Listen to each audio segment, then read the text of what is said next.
வணக்கம் நண்பர்களே. இன்றுமால நாம் இன்றைக்கி பார்க்க போகிறது என்ன அப்படின்னா, புதின் அவர்களின் நார்த் கொரியா விஜயம்.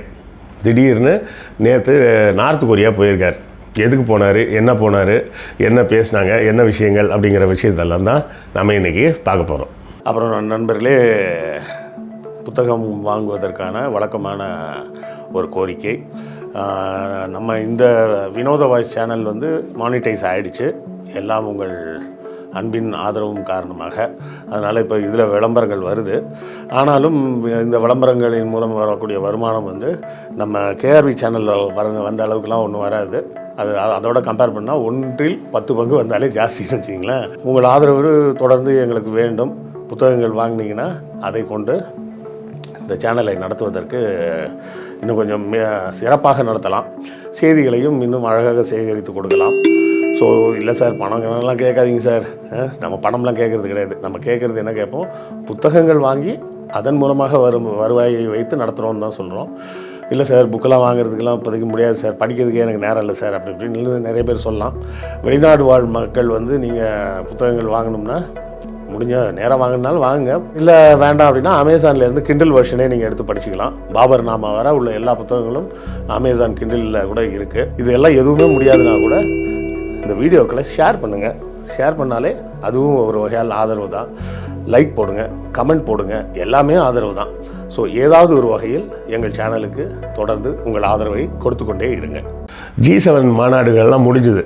நம்ம கூட போயிருந்தார் பார்த்தீங்களா, இத்தாலிக்கு. அப்போ அந்த G7 மாநாடு முடிஞ்ச உடனே நேராக இவர் என்ன பண்ணிட்டார், கிளம்பி நார்த் கொரியா போயிட்டார். யார்? Vladimir Putin.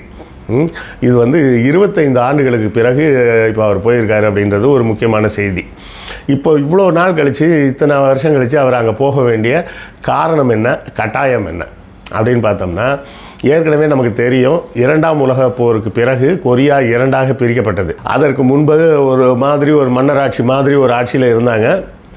அதன் பிறகு 2ஆம் உலகப் போரின் போது ஜப்பான் அதை ஆக்கிரமித்து அவங்களோட கண்ட்ரோலில் தான் இருந்தது. அதன் பிறகு 2ஆம் உலகப் போர் முடிஞ்ச உடனே நார்த் கொரியா, சவுத் கொரியா என்று 2ஆக பிரித்து கொண்டார்கள். எதற்காக? அமெரிக்காவும் ரஷ்யாவும், அதாவது USSRம் தங்களுடைய மேலாண்மையை காட்டுவதற்காக. வேறு ஒரு புடலங்காவுக்கும் இல்லை. அவங்க பாட்டுக்கு விட்டுருந்தா ஒன்றாவே இருந்திருப்பாங்க. ரஷ்யா ஒரு பக்கம், நாங்கள் எங்கள் சித்தாந்தத்தை இந்த பக்கம் புகுத்த போகிறோம், அமெரிக்கா நாங்கள் எங்கள் சித்தாந்தத்தை இந்த பக்கம் புகுத்த போகிறோம் அப்படின்னு. இதே மாதிரி தான் ஜெர்மனியும் 2ஆக உடச்சி ஈஸ்ட் ஜெர்மனி, வெஸ்ட் ஜெர்மனின்னு மாற்றி, ஈஸ்ட் ஜெர்மனி USSR கம்யூனிச கோட்பாடும், வெஸ்ட் ஜெர்மனியில் அமெரிக்காவோட கேபிட்டலிச கோட்பாடும் அப்படின்ற மாதிரி அங்கேயும் பிரித்து விட்டாங்க. அது மாதிரி தேவையில்லாமல் கொரியாவையும் இப்படி 2ஆக பிரித்து விட்டாங்க. இப்படி 2ஆக பிரிந்த பிறகு சவுத் கொரியா கேபிட்டலிஸ்ட் மாடலுக்கு வந்துருச்சு. நார்த் கொரியா கம்யூனிச கோட்பாடுக்குள்ளே போயிடுச்சு. இப்படி இருக்கக்கூடிய சூழலில் எப்போதுமே நார்த் கொரியாவுக்கும் சவுத் கொரியாவுக்கும் ஒரே ஒரு டக் ஆஃப் வாராகவே இருந்துகிட்டு இருக்கும். சவுத் கொரியா தொழில்நுட்பத்தை பொறுத்தவரை மிகப்பெரிய அளவில் வளர்ந்துட்டாங்க. தொலைக்காட்சி, மொபைல் ஃபோனு, அது இதுன்னு எல்லா விஷயங்கள்லேயும், தயாரிப்புகள்லேயும் அவங்க தான் இப்போ முன்னணியில் இருக்கிறாங்கன்றதையும் நம்ம பார்க்குறோம். இந்த பக்கம் பார்த்திங்கன்னா நார்த் கொரியா ஒரு மாதிரி ரெஸ்ட்ரிக்டடான ஒரு ஊர். அங்கே தலைமுடி வெட்டுற ஸ்டைல் கூட அரசாங்கம் சொல்லியிருக்கக்கூடிய ஒரு 5-6 ஸ்டைலை தாண்டிலாம் வேறு ஸ்டைலில் ஹேர் கட் பண்ணக்கூடாது அப்படின்ற மாதிரிலாம் பல விதமான கட்டுப்பாடுகள். அதே போலவே பார்த்திங்கன்னா பெண்களுக்கும் நல்ல ஒரு சுதந்திரம். எப்படின்னு பார்த்திங்கன்னா, பெண்கள் எல்லா போக்குவரத்து துறை அதிகாரிகளும் பெண்களாகத்தான் இருப்பாங்க அப்படின்ற மாதிரி பெண்களுக்கு ஒரு நல்ல ஒரு இடத்தையும் கொடுத்துருக்குறாங்க. ஒரு சில இடங்களில் கட்டுப்பாடுகள், ஒரு சில இடங்களில் மிகப்பெரிய முன்னேற்றம் அப்படிங்கிறதெல்லாம் பார்க்குறோம். எல்லோருக்கும் வேலை அரசாங்கத்தால் உறுதி செய்யப்படுகிறது அப்படிங்கிறது தான் முக்கியமான ஒரு விஷயம். அதாவது வேலை இல்லை அப்படின்னு யாருமே இருக்க மாட்டாங்க. அவங்க எல்லாருக்குமே எல்லா வேலைகளும் அரசு வேலைகளாக மட்டும்தான் இருக்கும், தனியார்ன்றதே இருக்காதுன்ற மாதிரி ஒரு விஷயத்தை உருவாக்கி அதெல்லாம் ஒரு அருமையாக பண்ணியிருக்கிறாங்கன்னு வைங்களேன். தேர்தல் நடக்குமானா நடக்கும். இங்கே ரஷ்யாவில் நடக்கிற மாதிரியே தேர்தல் நடக்கும். அவங்க குடும்பத்தை சேர்ந்தவங்களே மறுபடியும் வந்துடுவாங்க அப்படின்ற மாதிரி விஷயங்கள்லாம் நம்ம பார்த்தோம். இப்போ சம்மந்தம் இல்லாமல் எதுக்கு புட்டின் இங்கே வந்தார் அப்படின்னு பார்த்தோம்னா, சவுத் கொரியாவிலேருந்து என்ன பண்ணியிருக்கிறாங்க,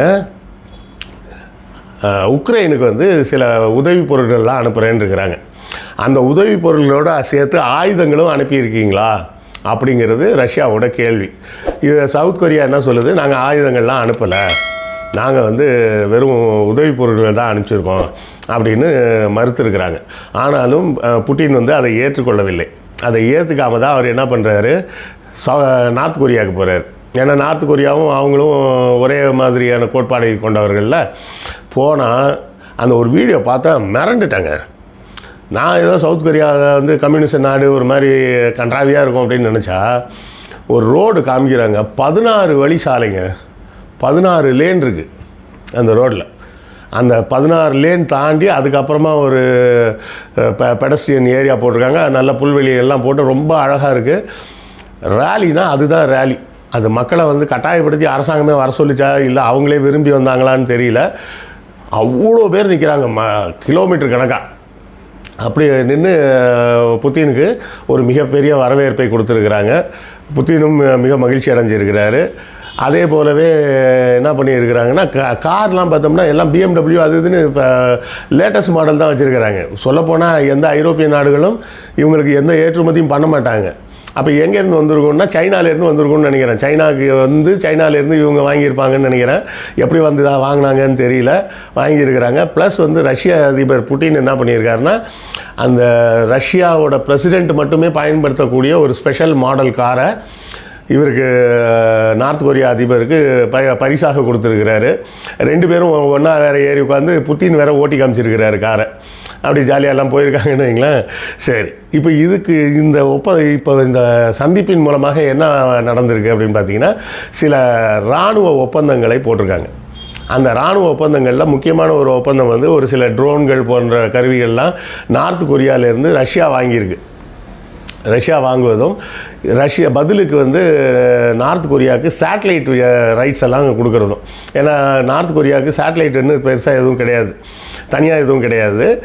அந்த சேட்டலைட்டை ஏவக்கூடிய டெக்னாலஜியும் அவங்கள்ட்ட கிடையாது. மிசைல்ஸ் இருக்குது, இன்டர்கான்டினென்டல் மிசைல்னு சொல்லுவாங்கள்ல, இன்டர்கான்டினென்டல் பேலிஸ்டிக் மிசைல் அப்படிங்க. பேலிஸ்டிக்னால் வெடிக்கக்கூடியன்னு அர்த்தம், வேறு ஒன்றும் கிடையாது. இன்டர்கான்டினென்டல்னால் ஒரு கண்டத்தை விட்டு இன்னொரு கண்டம் தாவி போய் உளுந்து வெடிக்கக்கூடிய அளவுக்கு உள்ள தூரத்துக்கு போகக்கூடிய மிசைல்ஸ்லாம் இருக்குது. அதாவது நார்த் கொரியாவில் இருக்கக்கூடிய ஒரு மிசைலை ஏவினா அமெரிக்கா வர கூட போகும் அந்த அளவுக்கு. அதாவது மொத்த பசிபிக் கடலையும் தாண்டியே போகக்கூடிய அளவுக்கு உள்ள மிசைல்ஸ்லாம் வச்சுருக்கிறாங்க அப்படிங்கிறது எல்லாருக்கும் தெரியும். ப்ளஸ் அணு ஆயுதமும் வச்சுருக்கிறாங்க. ஆனால் அதை வந்து தொடர்ந்து நார்த் கொரியா மறுத்துட்டு தான் இருக்கிறாங்க. எங்கள்கிட்ட அணு ஆயுதம்லாம் இல்லைன்னு தான் சொல்கிறாங்க. ஆனால் அணு ஆயுதத்துக்கான சோதனைகள்லாம் நடந்திருக்கு அப்படிங்கிறது செய்திகளில் வருது. இப்போ இந்த ஒப்பந்தத்தின் மூலமாக ரஷ்யாவோட சேட்டலைட்டை ஆக்சஸ் பண்ணக்கூடிய ரைட்ஸ் எல்லாம் வந்து நார்த் கொரியா கொடுத்துருக்குறாங்க. இந்த சேட்டலைட் வந்து முக்கியமான ஒரு விஷயம் என்னென்னா, சேட்டலைட் மூலமாகத்தான் நம்ம வந்து இந்த இன்டர்கான்டினென்டல் பேலிஸ்டிக் மிசைல்னு சொல்கிறாங்களே அந்த மிசைல்ஸை ஏவ முடியும். அந்த மிசைலை ஏவணும்னா அதுக்கு வந்து அந்த டார்கெட்டை பின் பாயிண்ட் பண்ணுறதுக்கு வந்து ஒரு சேட்டலைட் இருந்தால் தான் டார்கெட்டை பின் பாயிண்ட் பண்ண முடியும், இல்லைனா பின் பாயிண்ட் பண்ண முடியாது. அப்போ அந்த சேட்டலைட் டெக்னாலஜி இல்லாமல் இருந்ததுக்காக இப்போ அந்த சேட்டலைட்டும் கொடுத்துருக்குறாங்க. அந்த சேட்டலைட்டையும் பயன்படுத்திக்கிட்டு இப்போ இவர் கிம் வந்து பயங்கர குஷி ஆகிட்டாருன்னு சொல்லலாம். அப்போ இதை வந்து சவுத் கொரியா வன்மையாக கண்டிக்குது. ரஷ்யா வந்து இப்படி வந்து அவங்களுக்கு ஆயுதங்கள்லாம் கொடுக்கக்கூடாது, அதுக்கு நீங்கள் வந்து பேசுங்க அப்படின்னு அமெரிக்காவை துணைக்கு கூப்பிடுது. அமெரிக்கா வந்து என்ன பண்ண முடியும், ஒன்றும் பண்ண முடியாது. ரஷ்யா பண்ணும்போது பதிலுக்கெல்லாம் ஒன்றும் பண்ண முடியாது. சொல்லுவாங்களே, வேணா குமார், நாங்கள்லாம் உள்ளே வந்தால் கேங் வார் ஆகிடும் அப்படின்ற மாதிரி அவங்களும் சொல்லிட்டாங்க. இப்போ நாங்களாம் வர முடியாது, நீயே வந்து எப்படியாவது பேசிக்கோ அப்படின்ற மாதிரி ரஷ்யாட்ட நீயே நேராக பேசு, நான் வந்தேன்னா பெரிய சண்டை ஆயிரும், நாங்கள் பேச முடியாதுன்ற மாதிரி அமெரிக்கா சொல்லிட்டாங்கன்னு வைங்களேன். ஸோ இப்படியாக ரஷ்யாவுக்கு புதின் வந்தது ஒரு பெரிய பரபரப்பை ஏற்படுத்தி வச்சுருக்கு. இந்த பரபரப்பை தாண்டி வேறு ஏதாவது உலக அரங்கில் சிக்கல் வருமா அப்படின்னு கேட்டால் இப்போதைக்கு வர மாதிரி தெரியல. இருந்தாலும் பொறுத்து இருந்து தான் நம்ம பார்க்கணும். அடுத்த காணொலியில் சந்திப்போம். நன்றி, வணக்கம்.